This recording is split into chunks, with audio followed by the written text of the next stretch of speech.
Welcome to Beyond the Veil Stories. Today we are doing something slightly different. Today we'll be bringing you 3 different stories. Thank you to Night 2 exclusive, The Bat Belfry, and Philosophizaboy for permitting me to use their stories.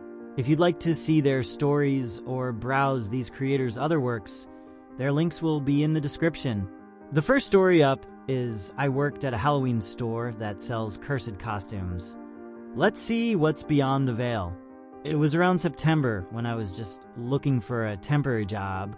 Nothing fancy, didn't care what I got. I was still in high school, and I just wanted some cash of my own. I applied everywhere I could think of, from grocery stores to arcades. I will admit, though, that I may have purposefully focused on applying to places I felt would be either a breeze to work in or fun. It was getting dark, so on my last job, finding Trip, I decided to go home and figure it out next weekend. I cut through an abandoned mall to save me time when I came across a Halloween store in the center.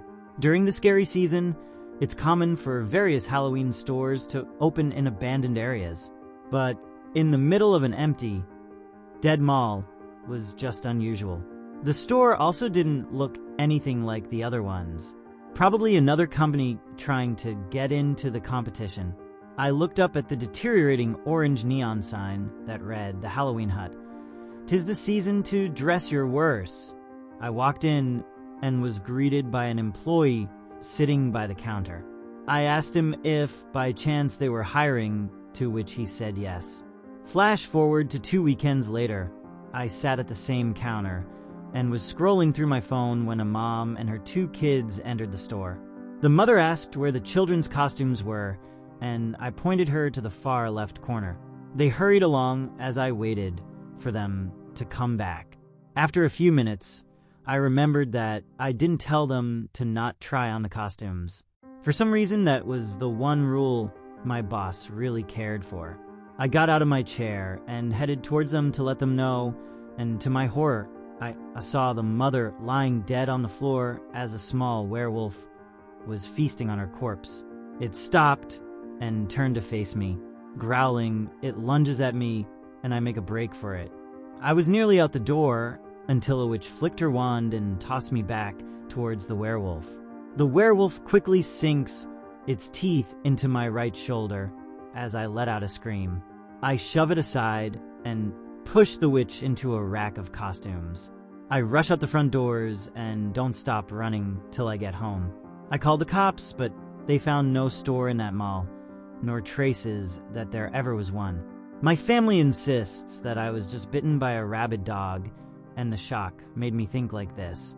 But I know what happened was real and not because of the bite mark on my shoulder. But because today, while walking down my usual block, I saw another Halloween Hut store appear next to the old movie theater. A dad and her young daughter walked out. The daughter was holding a spider costume in her hand. I hope the dad isn't afraid of giant spiders. Now the next thrilling story is, I think there's something wrong with my reflection. I don't have anyone else to talk to about this. I don't have any friends, family, or even acquaintances. When I ran away with Dan, I thought I was moving towards a better part of my life. I was going to be more grand, more promiscuous, and more exotic. But I can't. I arrived at the house just after dusk. It was smaller than I remembered, hunched beneath a sky the color of ash. The realtor had called it quaint, but now all I saw was decay. The paint, once white, peeled like dead skin, curling back from the wood in long, brittle strips. The windows were clouded with dirt, like they hadn't been touched in years. I wanted peace, solitude. But as I stood there, staring at the house, I felt the air grow heavy, pressing in on me. Grief does strange things to your mind, I thought. I hadn't been myself since Dan's accident. His death left a gaping hole inside me, and this place, this forsaken house, was supposed to be a refuge, a place to escape, to grieve in silence. But the longer I looked at it, the more I felt something was wrong. I shook off the feeling, telling myself it was just the exhaustion. I dragged my suitcase inside and shut the door. The echo of the slam too loud in the empty rooms. The house smelled like damp wood and old memories, stale and suffocating. I unpacked slowly, my hands numb, mind drifting. That first night, I slept fitfully, wrapped in Dan's old sweatshirt. The wind outside howled like a wild animal, scratching at the windows. I thought I heard footsteps in the hallway around midnight, slow, deliberate. But when I forced myself out of bed to check, there was nothing, just silence, thick and oppressive. By morning, I convinced myself it had been a dream. Days bled into each other. I wandered the empty rooms, the floors creaking beneath my weight, each groan sounding like the house's whispering voice. Objects started disappearing, small things at first, a spoon, a pen, my keys. I brushed it off, telling myself I was just forgetful. Grief does that to you. I'd forget my own name if I didn't say it out loud sometimes. But the mirror, that was harder to ignore. It started with glances, catching the corner of my reflection when I wasn't looking for it. I'd be in the kitchen washing dishes, and out of the corner of my eye, I'd see something move in the hall mirror. At first, I thought it was just my reflection, delayed somehow. But it wasn't. One night, as I passed the mirror, I saw her, me standing there, staring back. Only she wasn't copying me. I froze, my heart thudding painfully in my chest. My reflection stood still, her face slack, eyes wide and dull. She was waiting, watching. I reached a trembling hand toward the glass, but before I could touch it, she moved. Not a blink, not a shift in weight, just a sudden, violent jerk. Her hand shot up to the glass, slamming against it, with a sickening thud. I screamed and stumbled back, but when I looked again, my reflection was normal. A terrified, pale version of myself. I backed away, avoiding the mirror for the rest of the night, every muscle in my body wound tight, waiting for something to happen. But nothing did, not yet. The next day, I started hearing the voice. It whispered, faint at first, almost like a breeze. But then it grew louder, clearer. It was Dan. I was sure of it. His voice, soft and familiar, coming from the walls, the floors, the cracks in the wood. He was calling me, telling me he wasn't gone, that he was trapped here, with me. I wanted to believe it. God, I wanted it so badly. The grief in me ached, tearing at the seams. I spent hours sitting in the dark, listening for him, begging for more. But all I got were whispers, taunting, cruel. The voice turned from gentle to accusing, blaming me for his death, telling me I had abandoned him. "You let me die," he hissed through the walls. "You should be with me. Come back to me." I tried to shut it out, but it followed me from room to room. The objects that had disappeared started showing up in strange places, on the bed, in the fridge, inside my shoes. Things I didn't even own appeared in the house. An old pocket watch, a child's stuffed bear, a photograph of someone I didn't know, their eyes scratched out. The mirror was the worst. Every time I passed it, she was there, my reflection. But she wasn't me anymore. Her eyes followed me, tracking my movements. She smiled when I wasn't looking, a cold, mocking grin that stretched too wide. I tried covering the mirror with a sheet, but every time I left the room, the sheet would be on the floor when I returned, the glass gleaming as if nothing had been there at all. By now, I was hardly sleeping. The voice never stopped. My reflection never looked away. Then last night it happened. I woke to the sound of glass shattering. Heart racing, I sat up in bed, blinking in the dark. The mirror. I knew it before I even stepped into the hallway. I could feel it, like a heartbeat, pulsing in the walls. The mirror was broken, shards scattered across the floor. But in the middle of the glass stood a figure, tall and dark, shifting like a shadow made of flesh. It smiled at me, my reflection, no longer behind the glass, but standing in my home, dripping with something dark and sticky. I tried to scream, but the sound lodged in my throat as she moved closer, her smile splitting her face in two, wide and grotesque. "Come with me," she whispered, her voice like shattered glass. "Come be with him." I ran, but the house twisted around me, the walls groaning as they stretched and warped. I could hear her behind me, her footsteps quick and sharp, like the ticking of a clock. Closer, closer. Now I'm here, hiding in the attic, my back pressed against the cold wood. The whispers are louder, Dan's voice mingling with hers, calling me, telling me to give in, to join them. I don't know how much longer I can hold on. The door is creaking open, and the mirror is gone. I think she is too.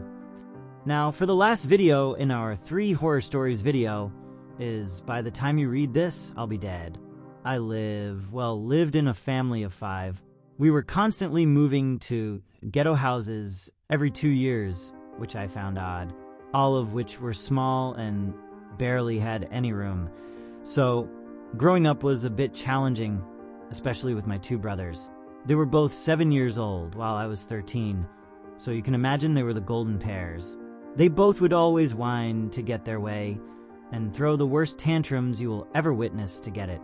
However, sometimes my parents, who cherished and spoiled them beyond comprehension, sometimes got fed up with their behavior, which is how this whole thing started.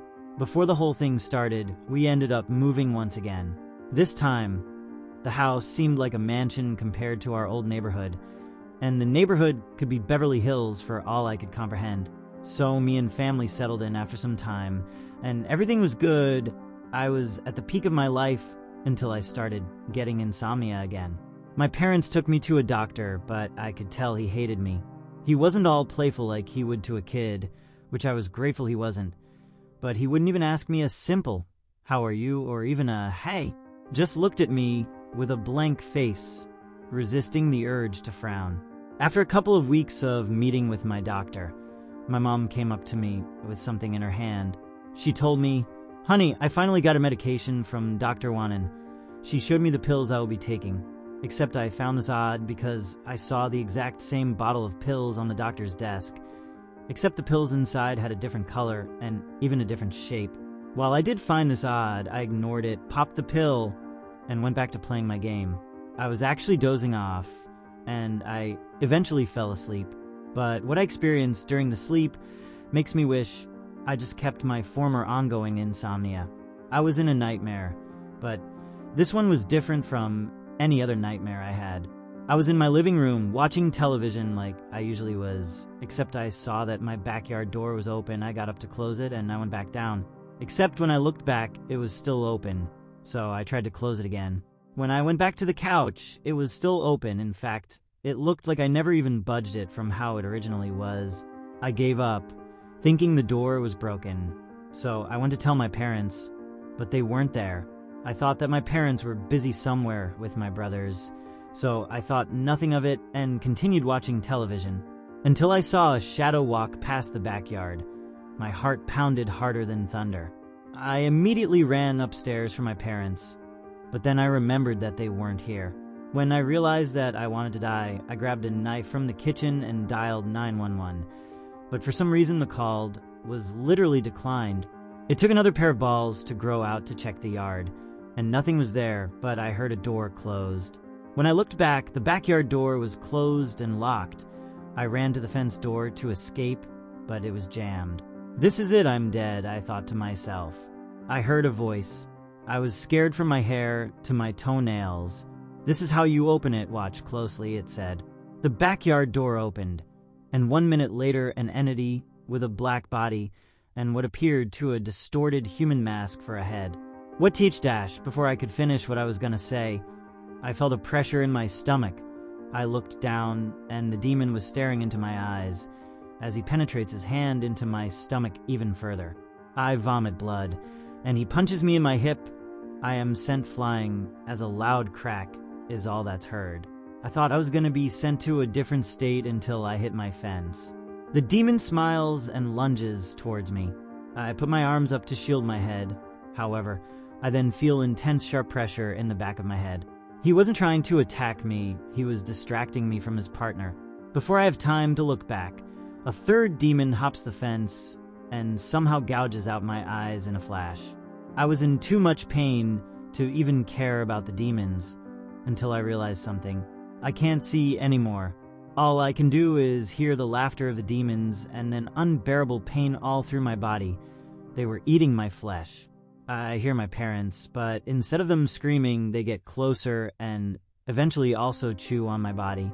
Soon after I wake up, with my heart pounding so much, I thought I was having a heart attack. I tried informing my parents, but all they did was say it was a nightmare.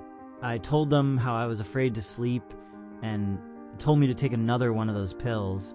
I did, however, after the trauma of the nightmare, they took me to the doctor. The doctor who gave me the medication, Dr. Wanan, was visibly confused and irritated. "You want to sleep? Then take these pills." I was shocked my parents didn't mind this. I told him about the nightmare and he smiled. What happened during the nightmare? I teared up as I told him the story. He hugged me and said, "Don't worry. Keep taking the pills and they should go away." I then popped one of the pills and soon we were ready to leave. However, as he weirdly hugs me one last time, a bottle of pills fall out. The top of the bottle has a sign that is familiar to a biohazard sign. I know one of these. My grandpa used to be a doctor. Told me those same bottles of pills with the biohazard sign were used in POW camps to dispose of useless men. When I looked further into the bottle, it had the same color and size as the ones I took. I then looked to his desk to see the bottle of pills that are in his insomnia section. I clicked to a realization. He was giving me pills to give a heart attack and kill me in my sleep. It was too late. I had already swallowed one. I immediately knew this one would for sure kill me. It's 4 hours until my bedtime, and I'm making the best of the 4 hours. 4 hours. Thank you for joining me on the journey beyond the veil. I hope that you enjoyed these haunting stories. As always, if you wish to see when I upload more videos, be sure to like, subscribe, and turn on notifications. Also, check out the amazing Redditors that created these stories. In the description below are their links.